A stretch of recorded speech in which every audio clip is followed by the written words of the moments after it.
Reese, my man, tell me what the topic of the day is. Today we are talking about the former Prime Minister who recently passed away, Brian Mulroney. But whereas a lot of people had intelligent insight into his political career, Right. saying he was a villain or a genius or Right. many different things, we're just going to talk about his failed singing career. Hold on. Let's do it. Just quieten down, baby. Per capita export value. Libraries! Minister, are you embarrassed by your behavior today? There's a lot of bleeding hearts around.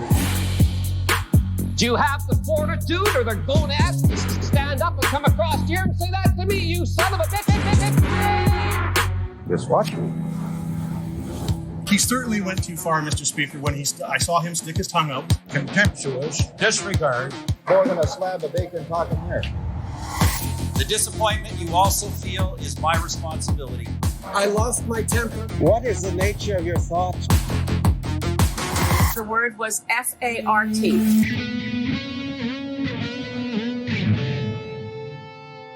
Hello and welcome to Canadian Politics is Boring. My name is Reese Waters, and with me is the Come on, you can think of something. semi-permeable Jesse Harley. That's a new one. You can permeate him, but only with a semi. Okay,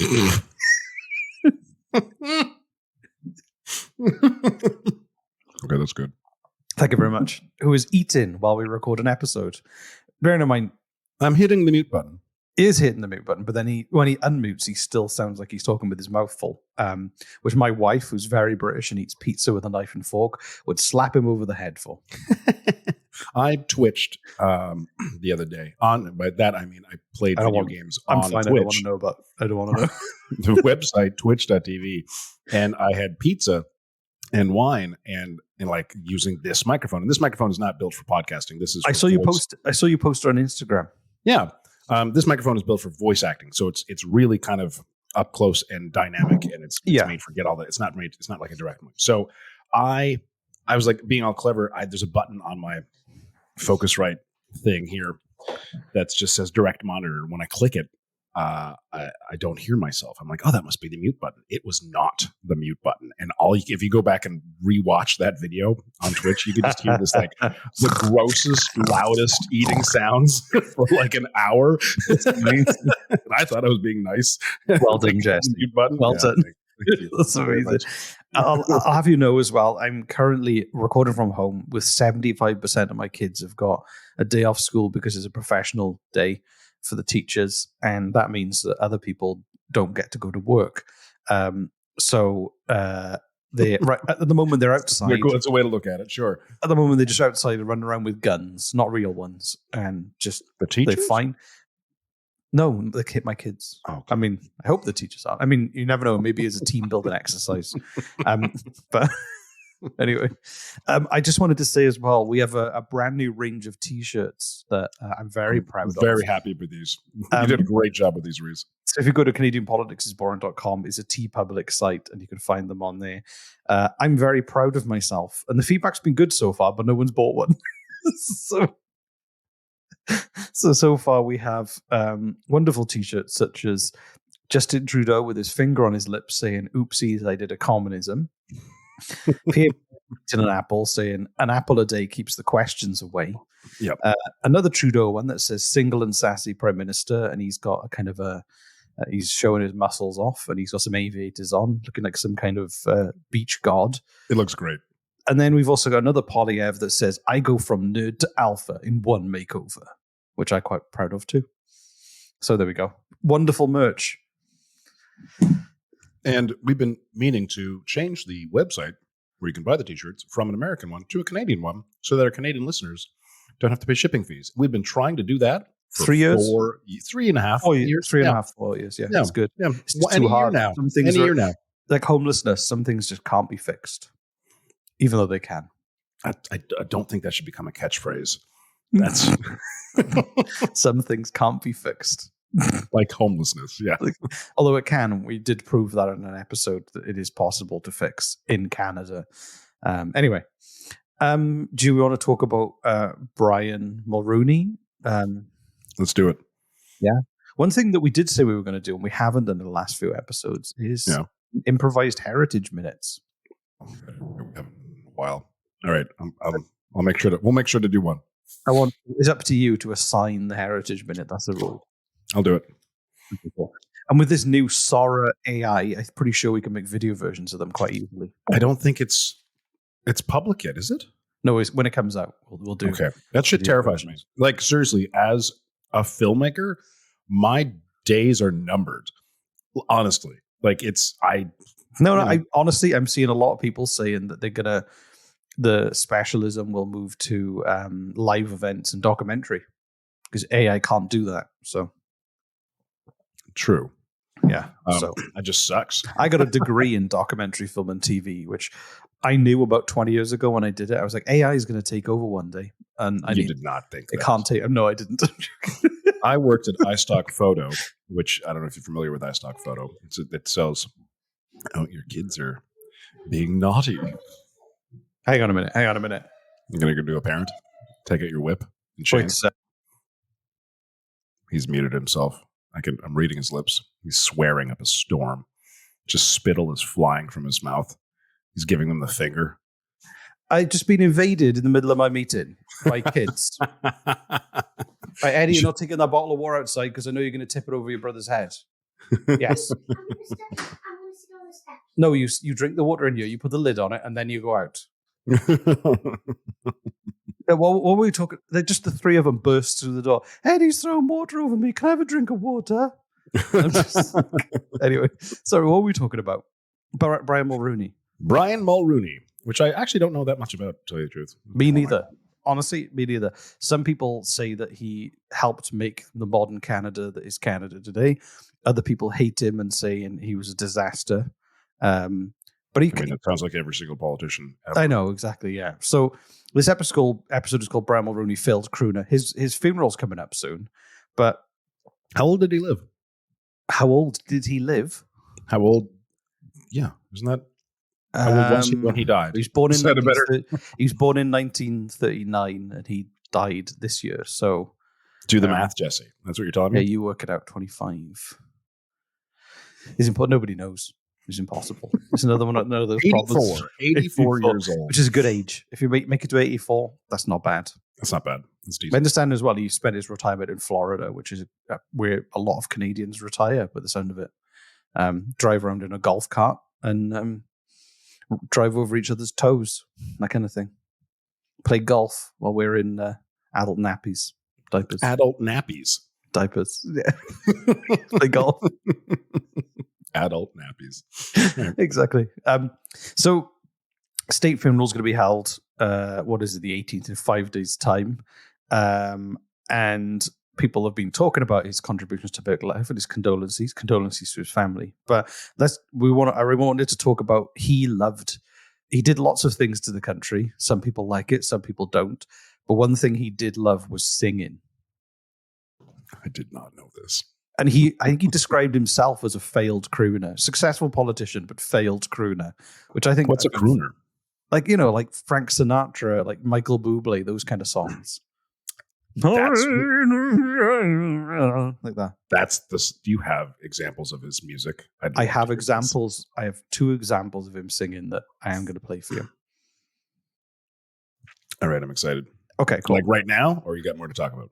No. So he was born in Quebec, and he's of Irish Canadian. He had Irish Canadian Catholic parents, so it was like strong. A lot of his singing seems to be like Irish songs. Oh, that's beautiful. Oh, I love that. Oh, speaking of which, it was just a quick side note. Just a shout out to someone I met last night. Last night was St. Patrick's Day, and here in Fuengirola, we didn't even do our STD zone. We just jumped right into the content.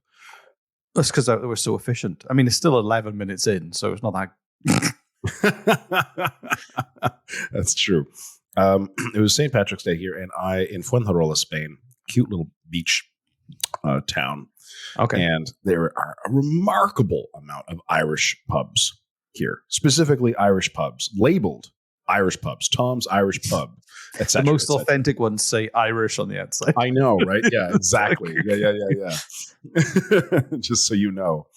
And so I thought, well, it'll be a fun treat to go check out all these Irish pubs in Funharola on St. Patrick's Day. And it was fun. It was fine, but it wasn't the crazy party that I thought it was going to be. I went to a few pubs, and it was, I ran into a whole bunch of English people from England, and they were just fucking wasted out of their minds, but they wanted to talk to me and buy me drinks. So I'm like, all right, I'll do that. And I talked movies. It was fun. I went to another bar, and I wasn't really fitting in. I don't do bars. It's not really my thing. It's never been my thing. I've gone to clubs and bars in my youth, just because that's what people my age did, but I never fit in. And to this day, it's just like, so I'm looking around, and I'm not really, and then I see this guy with white hair sitting by himself, probably in his 60s or 70s. And I kind of just like cheers my glass to him, and he cheers it. And then he comes over. He doesn't come over. He beckons me to come over, and he's Irish through and through by just a super thick Irish accent. And then his friend comes over, and it turns out one of them's from the Northern Ireland. The other one's from Southern Ireland. Him, I could understand. Known as Ireland. Well, that's how they've described themselves to me several times, right? Yeah. And the guy who I was talking to, I could understand. His friend, I couldn't understand a fucking word he was saying.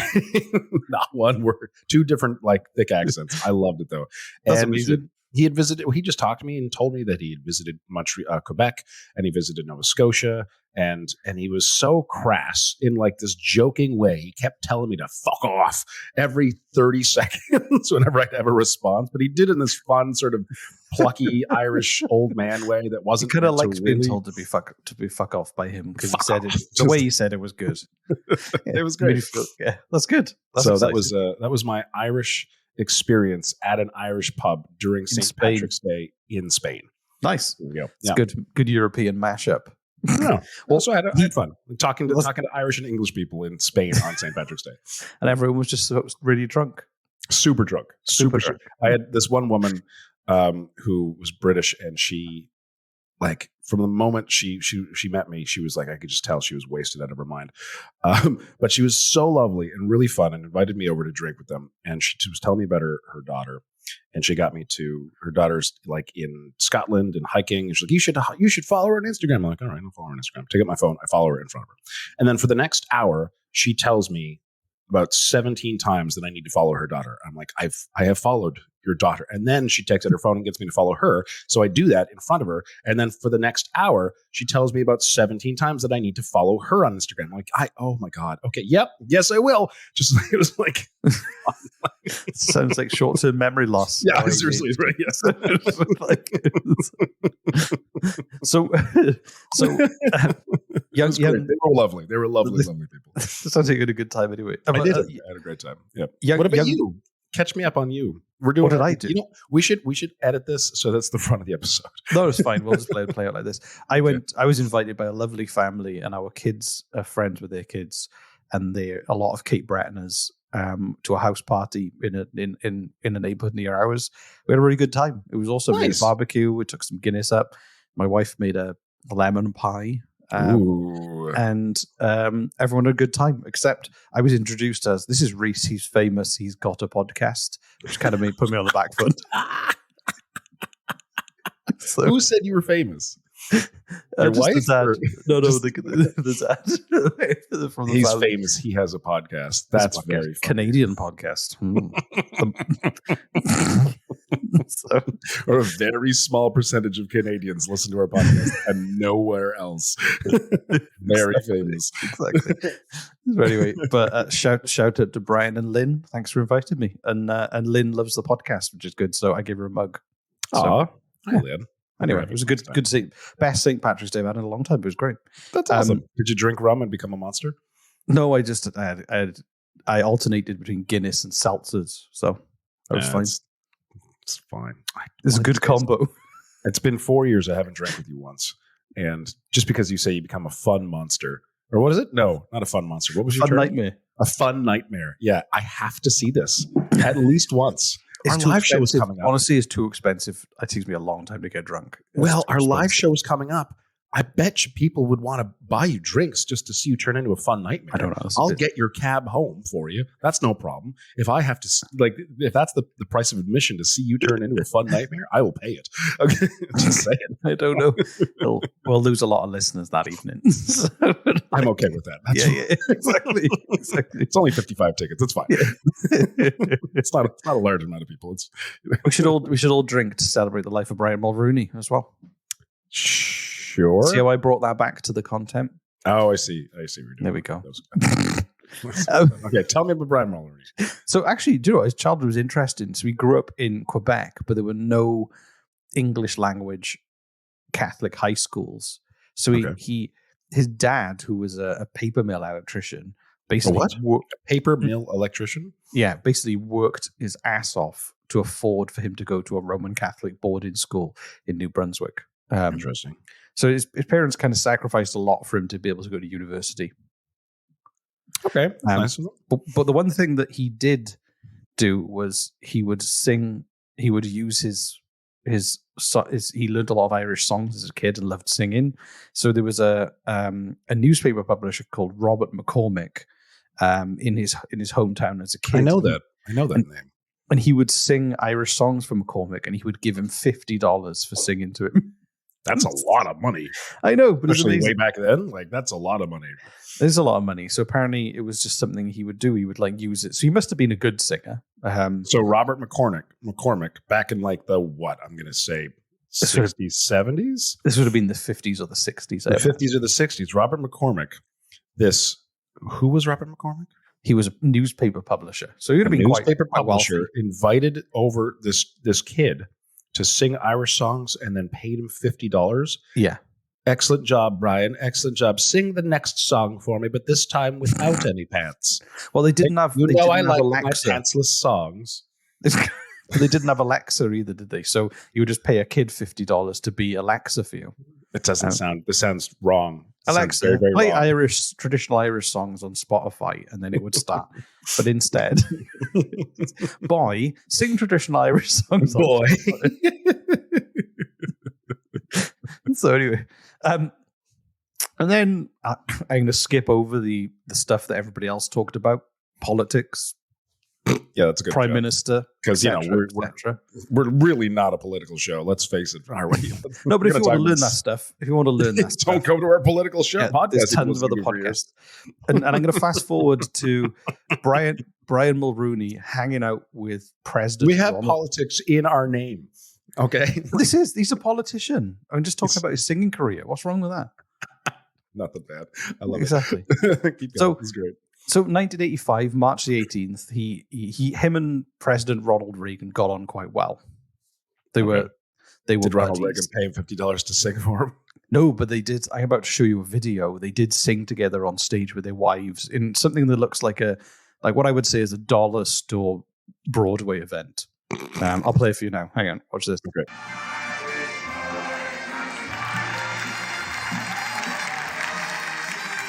There he is, Brian Mulroney.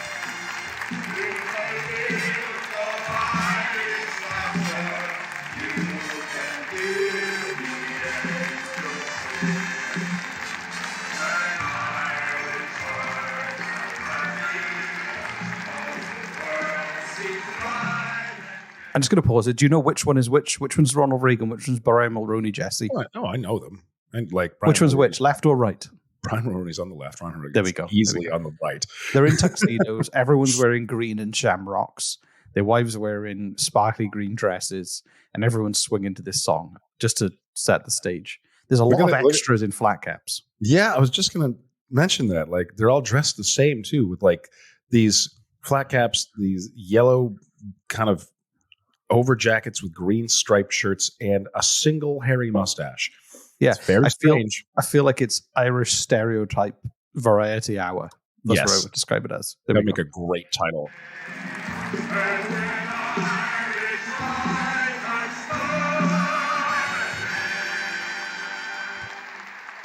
Sure they seal your heart away. There was a Brian Mulroney solo there. He's not that great a singer. It does say failed crooner. Also, the extras with the flat caps on, they look more Italian than they do. They do. Irish, honest to God, except for the green stripes. Well, I mean, they're extras. I don't think they actually rounded yeah. up Irish people and forced them to dance. Is it? You were saying, what was it? They should be calling it the Irish stereotype musical hour, variety hour. Variety hour. Would it be offensive if you put out a variety hour and called it that? So, like, if you're tuning in, you know what you're getting into, and you're choosing to watch it. I don't. You know what I mean? So, like, I think we should. I think it depends on how hurtful the stereotypes are. Flat caps and green stripes. I mean, yeah. Exactly. Everyone starts every sentence with and then just to jump on ahead, I don't know if you're like. Can you tell why the Irishman told me to fuck off so many times last night? I can because you just did a terrible stereotype accent. I don't know if you're like me, Jesse, but I have read "Come Fly with Me," Michael Bublé's Rise to Stardom, a memoir, 15 times cover to cover. I had to buy a new copy because I kept dropping it in the bath. The pages were sticky. Yeah. No. Have you read that novel? No. Okay. I've never heard of the novel. Well, deep inside that novel, deeper than most are willing to venture.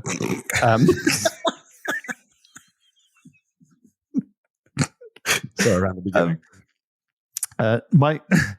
Michael Bublé basically talks about how Brian Mulroney helped him become, helped him in his career, essentially. Michael Bublé. But what did I say, Bublé? No, it's Bublé. No, Bublé. I'm not correcting how you pronounce it. Oh, okay. I'm just correcting. I'm confirming the information you told me. Yeah. You're saying Michael Bublé helped Brian Mulroney's failed music career. Yeah. So this guy, Michael McSweeney, who knew Bublé, these are great names, sent the CD to former Canadian Prime Minister Brian Mulroney. He had been Mulroney's executive assistant in the 1980s, and they were close friends. The Mulroney's daughter, Caroline, was getting married in Montreal later that fall, and Michael told them that this young singing sensation would be perfect to entertain the reception. When he approached us on the red carpet, Michael introduced us, and then Michael McSweeney said, "Come with me, and I'll show you where we can sit." He arranged everything. We went right in, and afterwards he asked us to join him and his wife Heidi for a drink. I don't know what it was about him, but I felt so comfortable. I started to pour my heart out, telling him we were lost in Toronto, that nothing was working out for us, and that Michael, who was sitting there biting his nails as always, was upset that we were not getting as we hoped. So basically, he was like, his career wasn't going very far. And he said, "Let me see what I can do for you." And the story Michael Bublé said, "Let me see what I can do for you." No, this Michael McSweeney said, "What can I do for Michael Bublé?" There are two Michaels. Okay, sorry. Yeah, I'm a little confused. Who was pouring whose heart out to who? Michael Bublé was pouring his heart out to Michael McSweeney and basically saying about how his career wasn't taking off like he'd hoped. Was Mulroney in the room with them? No. So what happened was McSweeney then convinced Brian... We've not only are we not going to talk about politics with this politician, we've now careened the story off into removing him from the story entirely. This is about actually know about the life of Michael Bublé. I'm joking. The next bit is where it goes on. So anyway, so McSweeney sent the Michael Bublé CD to the Mulroneys, and then Brian Mulroney wanted to hear him in person first. So he drove Michael Bublé to Montreal to have dinner with him and then sing. And he sang Paper Doll, and they did a duet together, and they gave him the job. And then he sang at the Windsor Hotel at their wedding. And then somebody else was in the crowd. He sang in front of a 17-piece band and performed half a dozen songs. And yeah, from there on, there was a music producer called David Foster was a guest at the wedding. And that's how we got spotted. That's kind of a cool story. So without Brian Mulroney, you wouldn't have Michael Bublé. So that's kind of cool. Do you think the music producer was planted there on purpose? Why? By who? By Mulroney to help him out. No, I think he was just a guest at the wedding. I think if you're going to sing at Brian Mulroney's wedding, who's a former prime minister, you know there's going to be a bunch of important people there, I guess. Right. That's a great story. I like that. So and then when Brian Mulroney died, there was a really funny story that Premier Doug Ford used to hear his mother listening to a CD of Mulroney singing all the time. Wow.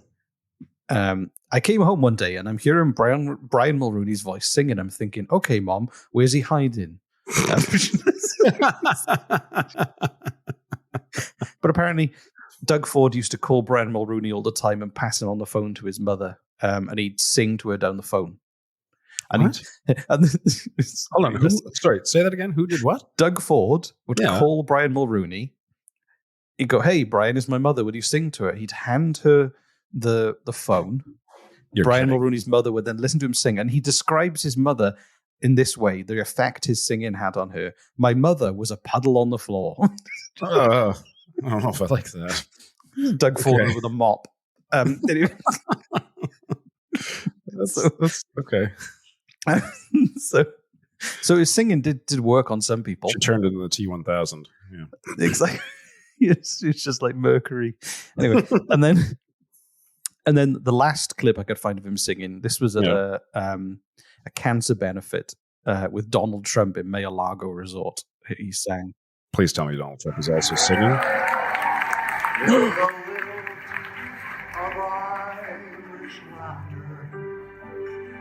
I can hear the angels. It actually sounds better than the last one. Yeah. When Irish hearts are happy, sure it's like a war. Really loving the camera work here.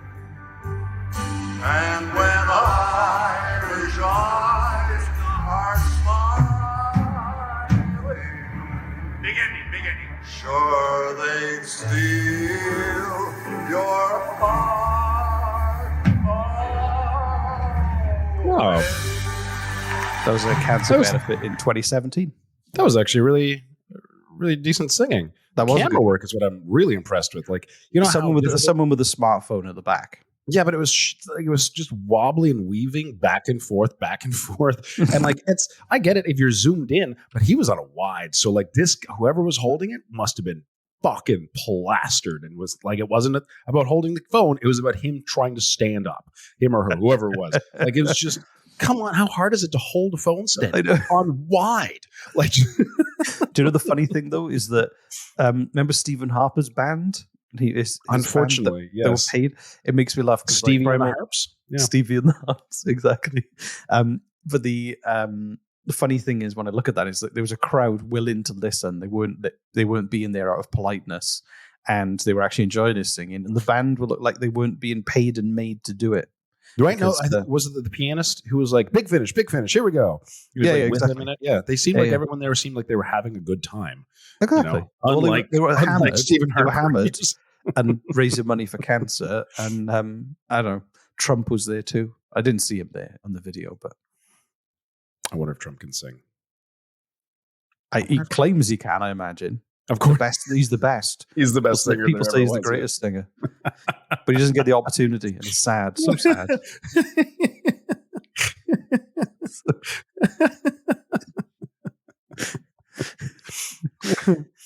Well, talking about diapers, Donald Trump can't sing.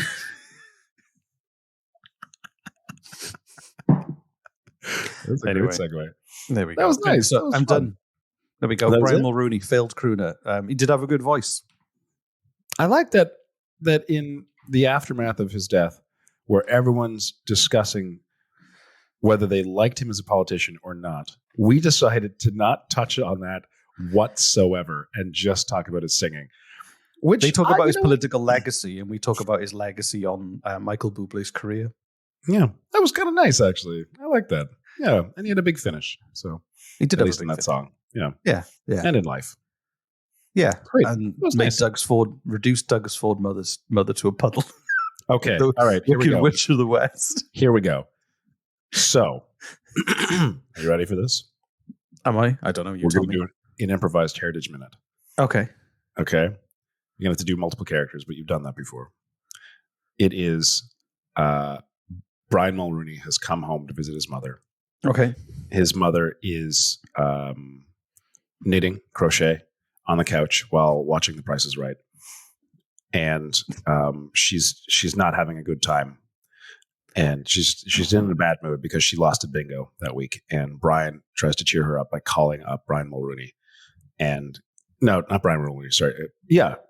Doug Ford. Doug Ford is the one visiting his mother. Sorry, not Brian Mulroney. Doug Ford is the one visiting his mother. And then all that happened. And he wants to cheer up his mother. So he calls Brian Mulroney and convinces him to sing to her over the phone. Okay. You ready? Okay.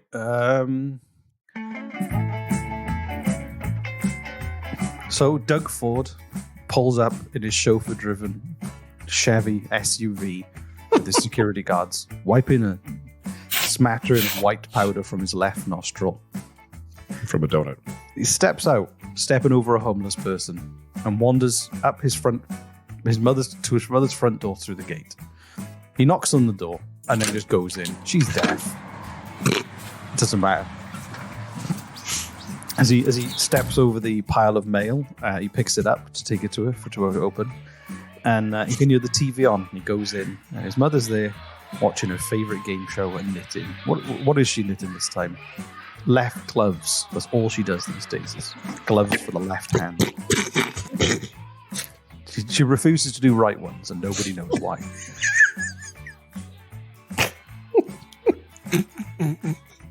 Doug seeing the glim look in her eyes ever since Count Fluffy Perkins the cat died. She's never been the same. She's like, I know what'll cheer her up. I know what will reduce her to a puddle.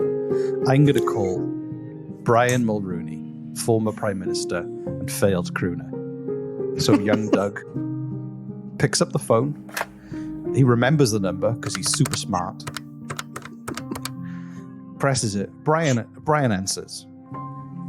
Sorry, Brian, I know that you're halfway through a round of golf with other retired world leaders, such as John Major, former Prime Minister of the UK, and Helmut Kohl, former Chancellor of Germany. But this is really important. My mother needs you right now. Charisse is really sad. Is that her name? No. So he puts her on the phone. He starts singing an Irish song. A drop of Nelson's blood wouldn't do us any harm, and we'll all hang on behind, so we'll roll the golden chariot along, and we'll roll the golden chariot along.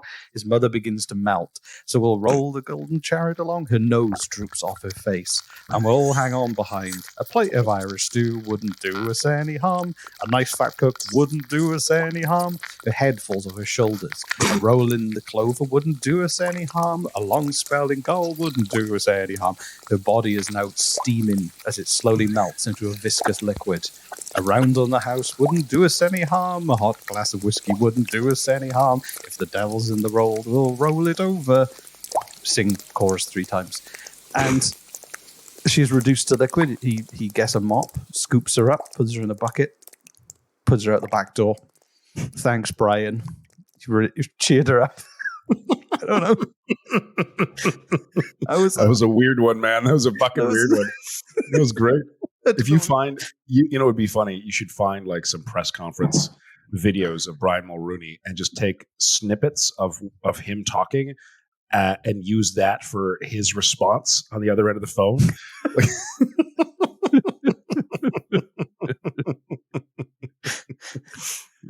That was a weird one. That was a very fucking weird one. I didn't know where I was going with that. I loved it. It was great. What did I get to hear you sing? So that was nice. I wasn't really singing. It was more like William Shatner talking. So, dear listener, you've made it this far through the episode. Thank you so much. We've got a little bit of show admin, but then after that, Reese is going to quiz me, and you can follow along on the quiz and see if you get any right. Yeah, first CanadianPoliticsIsBoring.com to get tickets to our live show. That's right. Our live show. When and where, Reese? Something. Hang on, let me find it. I've forgotten already. May 26th? 26th, 8 p.m., right? Two Crows Brewing, Brunswick Street, Halifax. Right. We'll be there. You'll love it. Can you give us a teaser about what's going to be about? No, I haven't written it yet. I'm purposefully not good. I'm not going to write it until a week before to put pressure on myself to make it good. Oh, that's good. Okay. I like that. And that week before will turn into 3 hours before. And I had an idea as well. And then 3 hours before will be him looking up Wikipedia at the desk in the Two Crows Brewery during the show. Yeah. I had an idea as well, Jesse. I don't know if you're up for this. Oh, yeah. How about we meet an hour before? Okay. For people who want to do this, and I will do a walk-in tour of Halifax. Only an hour before? If we meet at 7, I'll do a quick walk-in tour around the city. Quick? I mean, you can't walk around the city in an hour. Not the whole city. It'll be a select few locations with good stories. Let's make it 6:30. Oh, we'll work it out. But anyway, we'll work it out. Get a ticket. You'll get a very personalized walk-in tour, and then the live show after. That's not a bad idea. I like that. So that'd be fun. Yep. Okay. Cool. I'm down for that. Sweet. Yeah. So make sure to buy your tickets. There's only 50 tickets available, and they're already started selling. So no longer 50 tickets. But come on down. Have a great time with us. If you're in Halifax, it's no longer 50 tickets. It's roughly 49 tickets. Have we sold more than one? I hope so. We've definitely sold more than one. Okay, good. So come buy us a drink. Come say hi afterwards. Come buy Reese several drinks and watch him turn into a fun nightmare. Something I have yet to experience, and you can experience it with me. That'd be great. There we go.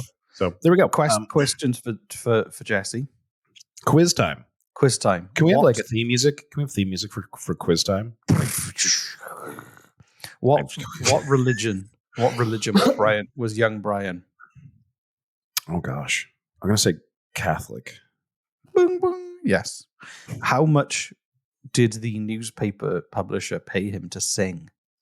$50. And the newspaper publisher's name was Mr. McCormick. I say Mr. because I forget his first name. Correct. Which president did he sing with on stage at the stereotypical Irish variety hour? I really hope that's the correct name for it, the accurate name for it. He sang with Ronald Reagan. Yay, he's 3 for 3. Yay! There's hope for you yet. Bonus questions? Bonus question. Since I made all 3. If I make all 3, I get a Which province was he born in? Ooh. Fuck. I forget. I think it was Ontario, and then they sent him to New Brunswick for school. Is that correct? Quebec. Fuck, I knew that. I did know that. I did. So, yeah. I remember now. Okay. Well, womp womp. Bye, everyone. Bye, everyone. Thanks so much for listening and sticking us in your ear holes all snug in there just the way you like us. We love each and every one of you. You're very special. We'll see you all soon or something. Bye. Bye. Can we do one more? Yeah, of course. Let me get another copy.